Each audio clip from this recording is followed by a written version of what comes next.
Today, we invited, very world-renowned, scholar and then policy analyst, Orysia Lutsevych, and who is a deputy director at Russia and the Eurasian program, and then head of the Ukraine Forum and at Chatham House.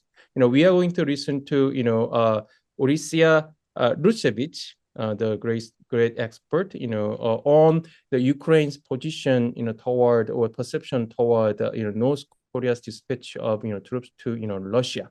Okay, the floor is all yours, please.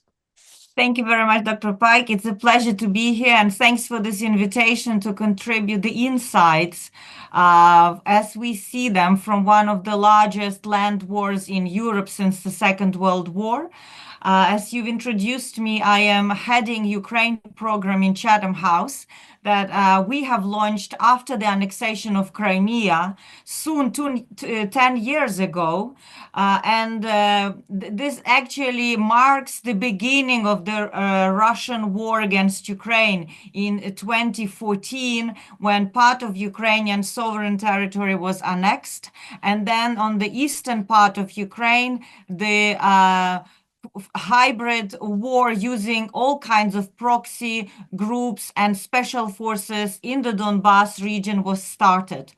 Yesterday, we have marked 1,000 days of a full-scale invasion of Russia against Ukraine.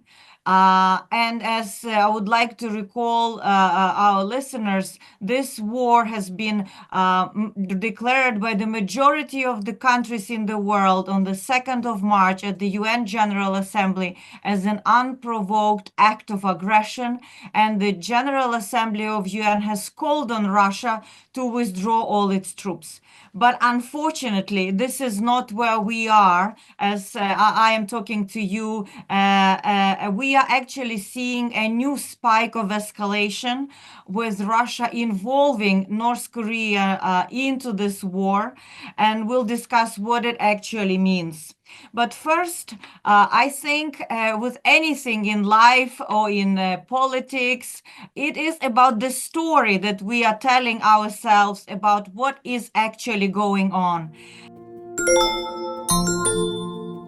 And to be honest, if you look at the West, Russia, Ukraine, and the rest of the world, including Northeast Asia, we are telling a bit different stories. So for the West is saying that it is helping Ukraine resist Russian invasion, and it at all costs is trying to avoid a direct escalation or direct war with Russia. It is also presenting this war as the war of autocracies versus democracies. Ukraine is not fully consolidated, but democracy according to all surveys. And Russia is an autocratic regime that has Putin in power now for more than 25 years, since 2000, really. And it looks like for the West as if they are doing a beneficial action to somebody in Europe. Russia, in the way, is declaring that it wants to destroy Western-based order and wants to free itself, as the way it portrays, from the US imposed straitjacket. For some reason, Putin's regime has built itself on this confrontation against the West, and it declares that it must liberate itself from all the constraints as they see by US presence in Europe. And it wants to get Russia off the knees. This is the sentiment. It's a revanchist sentiment. But now they even reached further. They say we want to put the West on its knees. And this is the ideological war for Putin against Western principles, Western values, anti-freedom, imperial aggression, and it's legitimized for the Russian publics as something that Russia is reclaiming what it belongs to Russia, like a correcting historical injustice, as if these lands in Ukraine are not Ukrainian, but they belong to Russia in the legitimate historical right. So you already see different stories between the West and the Russia. And now Ukraine, that is a victim of invasion, says that it is fighting the war of independence. It's an existential fight for Ukraine for the right to choose the future. And Ukraine is trying to convince that the outcome of this war matters for the whole of the world. That it is not just Ukraine, that if it loses on the battlefield, will be denied its sovereignty and it will be annihilated as a political nation. But if Russia prevails, we will have the emboldenment of the axis of revanchist autocracies from China to Iran to Russia to even Venezuela recently, as we have seen some statements, to some of the revisionist powers in Africa, to use force in order to change borders and in order to achieve their national interest and their objectives. So Ukraine is trying to say, this is not just about Ukraine, it's about the world order. And if we want to have any chances to coexist as free independent nations and prosper, we must restore basic rules of the UN Charter. Now, in the Northeast Asia, I think what you see, and you correct me if I am wrong, is that Russia is acting very recklessly to upset the balance that is already, quite fragile. That Russia, on one hand, is trying to meddle in the Chinese, as China sees this, sphere of influence, and tries to lure countries like Vietnam, North Korea into support for its aggression and into support for its confrontation with the United States. Because, of course, when Russia presents the offer to countries in the global south, in Latin America, in Africa, it says it's about squeezing America out. Again, it's about injustice that this global international order that emerged after the Cold War, where we, countries like Russia and maybe others, do not have the right to basically cast the dice and behave the way we want. So Putin's trip, especially in the summer of this year in the region, demonstrated that he is prepared to play this global game, and his aim is to sit at the table together with China, with the United States, and to divide the world into the spheres of influence. Putin's mindset is very 19th century. When somebody asked who are Putin's advisors, the answer was Peter the First and Catherine the Great. He envisages himself as this ruler over the world where the sun never sets, in a way.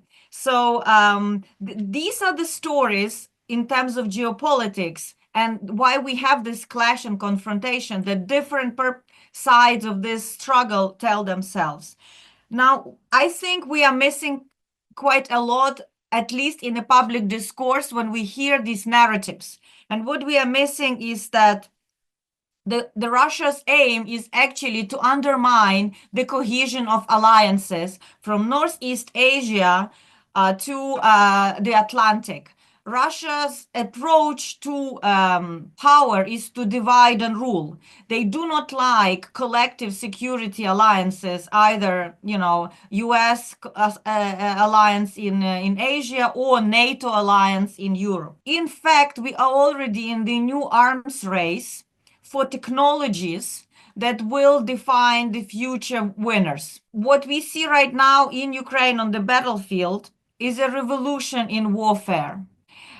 We can talk a little bit more about it, but that basically means that Ukraine becomes like a battlefield for testing of how American and Western technology and weapons can perform against the Russian weapons and technology. And we do know that Russia supplies widely weapons to other countries, from India to Africa to Brazil, the air fighter jets. And all these countries are watching which technology in a way will prevail and which technology is more effective. And we actually also have a fight for critical minerals and semiconductors that are so much needed for rearming. Ukraine itself is quite resource-rich country. It has the 11th in the world and second in Europe resource of ilmenite that is needed for semiconductors. So having occupied Ukrainian land, it also means that Russia occupies some of its critical minerals and in a way prevents from those resources being both used for Ukraine and for wider European rearmament. It is also about the control of trade routes. We have seen from day one of this war how Russia in the Black Sea basically prevented Ukraine to ship its grain, to ship its metallurgic products, where 80% of Ukrainian commodity trade was going through the Black Sea because it's cheaper. You can ship bigger volumes. Of course, Ukraine had to adapt since then. But most importantly, Ukraine engaged in the battle over the Black Sea. And I think this is very interesting for Northeast Asia, how Ukraine managed to destroy 30% of Russian fleet and how Russian fleet had to leave the base of Crimea further into the Sea of Azov, and Ukraine has reopened the trade route. This is what it is about. It's also about the control of the trade and seas in order to exert violent pressure on the economies of those countries. And I imagine you can hear the similarities of what may happen in case there is a Chinese violent action against the Taiwan. Ukraine succeeded actually in repelling some of this blockade by using the sea drones. That is, again, the new technology that enabled Ukraine not having basically a big fleet or dominance, aviation dominance, to achieve its objectives and unblock trade routes. That is a lifeline not only for Ukraine, but also for global food security. And last and not least, the big story is that if Russia really subjugates Ukraine, it does become a European superpower. Right now, to be honest, the leverage of Russia, it's mainly in raw materials, in resources that are based in Siberia. And without having this European anchor in Ukraine, Russia is really more of an Asian power. If it controls Ukraine, it becomes more of a Eurasian, pan-European power that is able to exert pressure on Eastern Europe and on Europe more broadly. So you see, the outcome of Ukraine matters. And the battle that evolves right now is for much bigger stake than just some villages in eastern Ukraine where the news dominates that Russia took this village or that village or Ukraine has retreated from that position. We are missing a big story if we are just focusing on the land war. So, of course, now I understand the interest about this bilateral security cooperation between Russia and North Korea. And I think here in Europe, this is viewed as a big escalation. Of course, right now, we see the deployment of those troops in Kursk region, where Ukraine has occupied quite a large part of Russian territory, actually larger part than Russia has occupied throughout the whole of 2024 inside Ukraine. And these troops are being deployed now to build the fighting force, around 50,000 together with the Russians, in order to squeeze Ukrainians out of Kursk, in order to decrease the leverage that Ukraine may have at the eventual negotiations, so that it cannot use Kursk as a bargaining chip versus against Putin at the table. So, of course, you understand how this impacts Ukraine and a lot of anxiety and in Europe as well, how this changes the involvement of the third parties. I've seen some reporting in public sources that this North Korean contingent may increase even up to 100,000. That is a very significant number, because if this first deployment goes unpunished and there's no retribution that neither North Korea nor Russia pays, then there will be emboldenment to use more and more. So what it actually means, this fact on the ground, is that there is indeed a risk of a wider war because of the scale of North Korean involvement, and because also of this new security agreement that North Korea has signed with Russia that was ratified by Russian Duma in June of 2024, that actually makes Russia now a security guarantor of North Korea. But as we know that this bloc is very aggressive, unlike NATO, that indeed after 3 years of one of the largest wars in Europe is holding the line, defensive lines, I would suspect that this agreement between North Korea and Russia could be used for a harassment of South Korea and could embolden Kim Jong-un to actually make more aggressive moves beyond some of the aggressive statements and actions that he already taken. And you know them better than me, the destruction of bridges, the monuments, and defining South Korea as an enemy, not as a part of the same family and nation that could reunite at some point of time. So that also means that these North Korean troops are getting combat experience against the American weapons and training the special forces and infantry in new warfare. As I have said, the warfare is changing. So that actually means that they may learn the drones, they may learn the electronic warfare. They have not been in combat since the 50s, right? So this is a new age of war. This is what they're getting from this. And of course, they are getting dangerous new technologies that I think we all should be aware that it could include satellite launch system, it could include nuclear submarine technology, ballistic missile technology.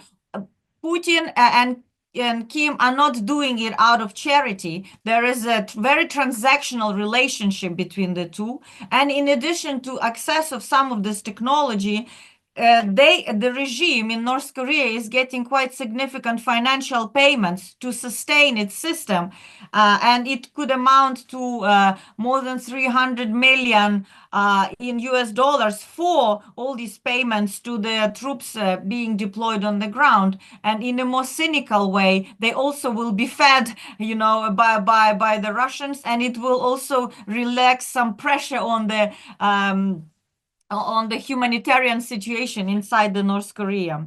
So, of course, China is also uneased. I think there's an ease in Beijing about this move.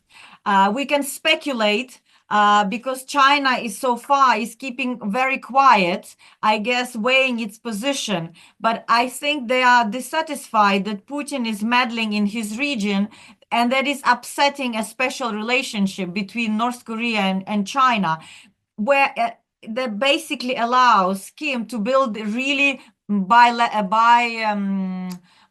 bilateral, but multivectoral policy. Previously, he was solely dependent on Beijing.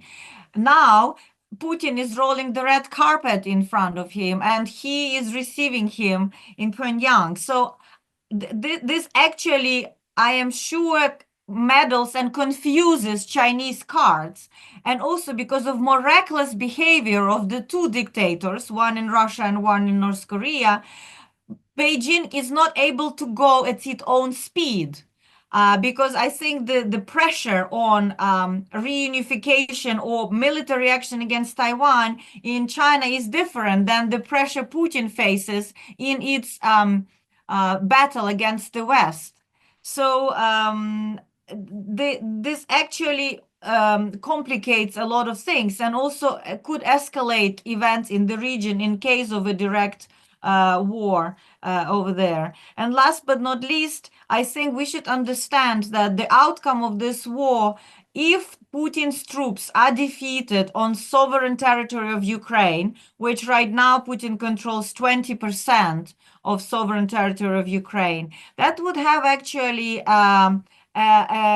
detrimental effects to his regime stability inside Russia, and by proxy, because now North Korea is also involved in this, into North Korean stability. That actually could open a new channels of policies for reunification, because if this axis of evil, so to say, is defeated in Ukraine jointly by the coalition of the willing, who sees the national security really threatened by this alliance, then we could, in a way, bring back time in joint, so to speak, and we could set more opportunities in motion for finally ending the war between North and South Korea. I am, as a Ukrainian, often given an example of a settlement between North and South Korea as an example for Ukraine. And my answer to that, it's not an ideal solution. First, because it only freezes the war and postpone it for the future, as I have said, is an opportunity and dangerous trajectory right now. But two, it also requires the stationment of American troops on Ukrainian soil, like they are in South Korea. And with Trump in the White House and with American isolationism, this is an unlikely scenario. So we shouldn't be proposing remedies that are actually a poison. So I will stop here and say that I'd love to hear your questions about it. And it's a very dynamic situation that will be evolving by day, and we all need to watch it very carefully. Thank you so much. Thank you. Thank you for your very extensive and comprehensive, analysis on this North Korean troops and dispatched to, Russia, and then confronting, Ukraine, soldiers in the, front line. Yeah, I mean, there are a lot of things that come to my mind, and let's just start with some small question, and we will, getting bigger. And do you think you are saying that this, defeating North Korean and Russian, troops together, about 50,000 soldiers were already, deployed together. We do not know, how many, North Korean soldiers in the real, front line in the entrenchment, but there. And then, do you think, the Ukraine government prioritize attack on North Korean soldiers rather than, no Russian soldiers? You mentioned that if North Korean soldiers are, largely, safe or insulated from the, damage, and then that actually propel, North Korea to, circulate, their 10,000, then 20,000 and 30,000, coming back and forth, and that's going to be a, long time battle, resources for the Russian Federation. So what's your, take? You seems to me you are very good at the, military strategy and the weapon systems and all those things too.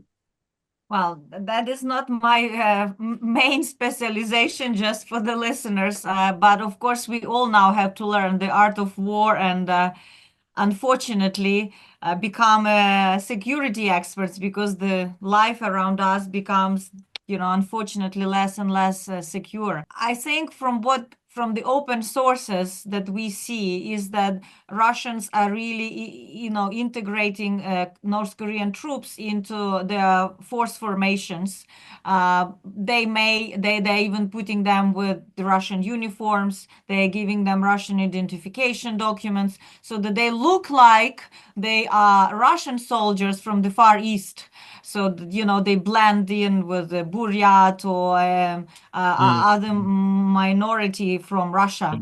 Yes, so that is well known. So for Ukraine, Ukrainian intelligence, of course, knows where the locations of the formations are. And so far they have been deployed to a small degree in Donbass, but mainly they have been used in Kursk. I think what is significant after this deployment, that yesterday we have seen the first long-range strike Sure.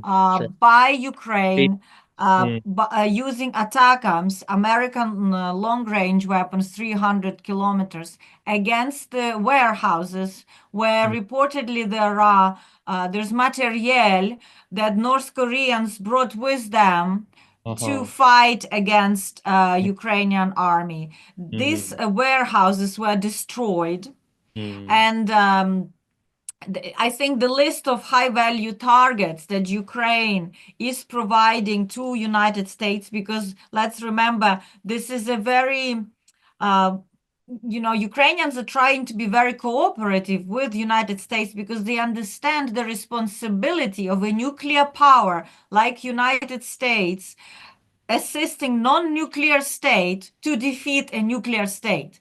So we are in this, we've never been in such a situation. This is again the new type of war we are talking about to a degree. So I think the coalition supporting Ukraine will prioritize, of course, the military storages and deployments of North Korean to send a very clear message to North Korean leadership that they will take very, very heavy casualties, like Russians are already taken. If you think about the daily loss of Russian soldiers right now in Ukraine, it's 1,500 on average. For a month, they are losing about 35,000 soldiers. And they are right now avoiding, again, a total mobilization of their own people because they have North Koreans. And this is, believe me, this close combat with drones, with mines, with anti-tank missiles, with everything that Ukraine has is very, very bloody, and another thing is that the evacuation of soldiers who are wounded, who are dead, is actually not taking place. We have many reportings that Russians are just abandoning all those bodies and taking no care. And when Ukrainians are trying to evacuate wounded soldiers, they are hitting them from the drones, the medical equipment. So it's the war that has no rules. And there will be heavy casualties that North Korean troops will have when they will cross the line. Okay. So, I mean, you just mentioned about this, volatility of this North Korea, Russia rapprochement and military cooperation. And then that's directly related to, North Korean nuclear capacity enhancement. You mentioned that Russia can provide, nuclear technologies and then ICBM missile, technologies, for the North Korea. That actually make, Northeast Asian in the security structure is very unstable. But we understand that. But what about the other side of a world in Ukraine and Russia? You mentioned that just nuclear states actually helping non-nuclear state to defeat nuclear state. That actually lead us into the question of the Ukraine's potential nuclearization in the future. And then Volodymyr Zelensky, president actually hinted the possibility of Ukraine's nuclearization. I think in my view is pretty long shot, but I think Ukraine is very capable of the arming with the nuclear weapons, unless the Ukraine is not allowed to join or protected by the NATO, and especially in the American troops. What do you think? You are right in connecting the statements about the nuclear status to Ukraine's security dilemma. Because why Russia has invaded Ukraine? Because it was defenseless. Because at the moment of full-scale invasion, Ukraine actually, according to its constitution in 2014, was a neutral state. Not only was it neutral, but it had very, very small army. I mean, it was the post-Soviet army that basically collapsed, and Ukrainian army had to emerge like a new voluntary army in 2014 when men and women just went to defend Ukraine with whatever they had. So it's also important to remind that this year we are marking 30 years of the Budapest Memorandum, when Ukraine has given the third largest nuclear arsenal after the collapse of the Soviet Union in 1994 in exchange of what is now called security assurances. And that is why I would argue that countries like US, UK, who are co-signatories of this Budapest Memorandum, it also includes Russia that violated this memorandum, have the right to assist Ukraine, have the right to be involved at this high level, because as Ukraine disarmed, they promised security support. But Ukraine, I think it would be a sad development if we have nuclearization going out of control. We don't want that, right? But to be honest, Ukrainians are looking at Israel and they say, well, it's unofficial, but Israel may have a nuclear weapon, and that's why Israel feels more secure, while we feel in the gray zone again. And right now, as everybody pushes Ukraine, it seemed to be, especially President Trump, pushes Ukraine to sit with Russia at the negotiating table, sit with the war criminal, actually. Putin is wanted by the International Criminal Court in the case of forceful deportation of Ukrainian children, 20,000 Ukrainian children. When Ukraine is pushed to negotiate with the war criminal, people in Ukraine are asking Zelensky, how can we guarantee that this deal is worth the paper it is signed on?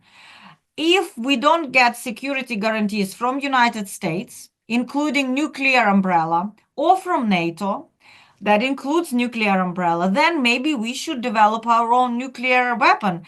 To be honest, about 25% Ukrainians would agree with that. It's quite a lot of people. Then there is a question of capability, and I do not think Ukraine has immediate capability for some kind of, I mean, maybe some small tactical, whatever, nuclear warhead. They can do it, but Ukraine doesn't have its own enriched uranium, and all the necessary things. It has engineers and some manufacturing facilities that could probably do it. I would say that Zelensky used it on purpose to raise the stakes for Trump. But I can tell you for sure, Ukraine is not trying to develop nuclear weapon. It is actually trying to build a collective security agreement that will work not just for Ukraine, but for Europe more broadly, because Putin, as I said, has objectives not just against Ukraine, but against wider Europe. Okay, thank you. Well, then, you mentioned a lot of times Donald Trump.